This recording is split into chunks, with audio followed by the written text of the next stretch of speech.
উত্তেজনামূলক ছবি বানায়া মায়াকে উত্তেজিত করার চেষ্টা করছে, বাইরে সেক্সুয়ালি ইন্টারকোর্স করছে, কনসেন্টের বাইরে ইন্টারকোর্স করছে। 3 নাম্বারটা লিখতে হবে তো, সাইবারে যে হ্যারাস করা হইছে মেয়েদের উত্তেজনামূলক, মানে নোটস বানাইছে বল নোংরা ছবি পাঠানো হইছে, মানে ঘুমন্ত অবস্থায় ওরে কি তাহলে গ্যাং নিয়ে গেছিলেন ওর রুমে? তাহলে আমাদের আপনার মতে কনসেপ্ট কি ছিল?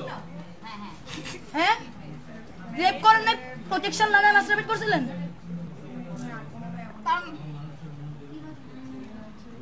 এটা আমি করি রে, আমি কেমনে লিখবো ভাই? তাহলে কি করব?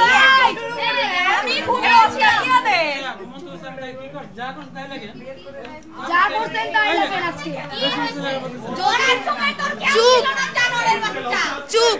যদি রেপ না করে থাকেন তাহলে আপনি যতদূর করছেন সেটা লিখুন। কি আছে ভাই? সেটাই তো সেটা স্বীকার করে, এত লজ্জার কিছু নাই, তখন তো লজ্জা ছিল না। চুপ চুপ, যখন করতে তখন তো লজ্জা লাগে। লিখতে দাও।